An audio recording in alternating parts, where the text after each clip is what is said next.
मनसा गांव में एक लोहार रामगोपाल रहता था। उसका एक भरा पूरा परिवार था, जिसका लालन पालन करने के लिए उसे कई बार दिन रात काम करना पड़ता था। रोज की तरह आज भी काम पर जाने से पहले रामगोपाल ने अपना खाने का डिब्बा बांधने के लिए अपनी पत्नी से कहा। पत्नी जब डिब्बा लेकर आए तो रामगोपाल ने कहा, मुझे आज आने में देर हो जाएगी, शायद मैं रात को ही आऊं। इतना कहकर रामगोपाल अपने काम पर निकल गया। काम पर जाने का रास्ता एक जंगल से होकर गुजरता था। वहाँ जैसे ही रामगोपाल पहुँचा उसे कुछ आवाज सुनाई दी। जैसे ही रामगोपाल कुछ पास गया तो उसने देखा कि एक साधु भगवान का मंत्र जपने के साथ ही हंस रहा है। हैरान होकर रामगोपाल ने पूछा, क्या आप ठीक हैं?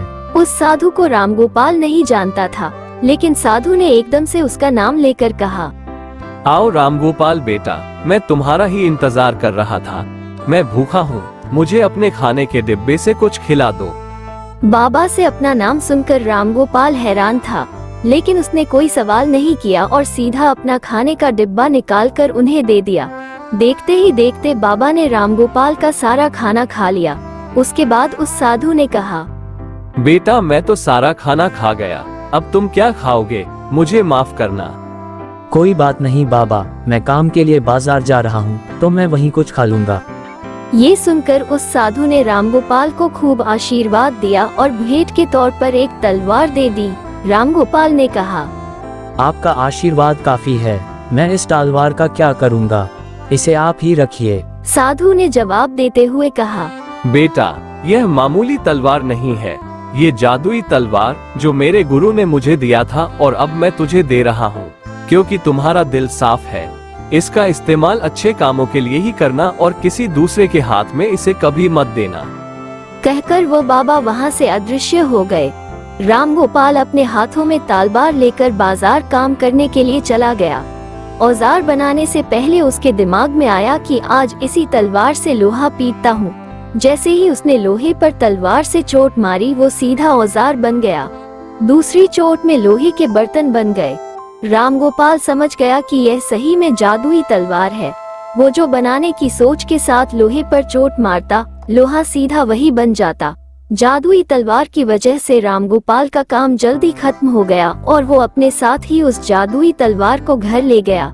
इसी तरह रोज रामगोपाल उस तलवार से जल्दी काम खत्म कर लेता और कई बार ज्यादा बर्तन बनाकर उन्हें गांव के लोगों को भी बेच देता था। धीरे धीरे उसके घर के हालात पहले से कुछ ठीक होने लगे। एक दिन गांव का मुखिया उसके घर आया और बोला, हम गांव वालों को शहर जाने में बहुत ज्यादा समय लगता है, क्या तुम अपने हथौड़े से गांव और शहर के बीच आने वाला एक पहाड़ तोड़ने में मदद करोगे? इससे बीच में एक सड़क बना लेंगे और गांव से शहर का सफर आसान और छोटा हो जाएगा। मुखिया की बात सुनकर रामगोपाल ने उस जादुई तलवार से उस पहाड़ को तोड़ दिया। मुखिया और गांव के लोग बहुत खुश हुए और उसे खूब शाबाशी दी। पहाड़ तोड़ने के बाद घर लौटते समय लोहार के मन में हुआ कि इस जादुई तलवार से मेरा काम जल्दी हो जाता है, लेकिन कुछ ज्यादा फायदा तो हो नहीं रहा है। इसी सोच में डूबे हुए लोहार घर जाने की जगह दुखी होकर जंगल की तरफ चला गया।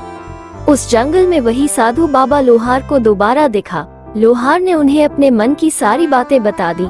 साधु ने कहा, इसका उपयोग सिर्फ औजार और बर्तन बनाने व पहाड़ तोड़ने तक सीमित नहीं है। इससे तुम अपने मन का कुछ भी बना सकते हो और किसी भी कठिन चीज को आसानी से तोड़ सकते हो। रामगोपाल ने अच्छे से साधु बाबा से उस जादुई हथौड़े को इस्तेमाल करने का तरीका सीखा। उसके बाद रामगोपाल ने बहुत धन कमाया। आज रामगोपाल एक अमीर आदमी बन गया है। अभी भी वो जब भी जरूरत महसूस होती है उस जादुई तलवार का इस्तेमाल कर लेता है। तो इस कहानी से हमें ये सीख मिलती है कि चाहे कोई वस्तु हो या दिमाग, इनका इस्तेमाल पूरी तरह से करना चाहिए। साथ ही अपने पास मौजूद सामान का मोल समझना जरूरी है। व्यर्थ हताश होने से काम नहीं बनता। तो अगर आपको ये कहानी पसंद आई हो तो वीडियो को लाइक करें और ऐसे ही वीडियो देखने के लिए चैनल को सब्सक्राइब करें। जय श्री राम।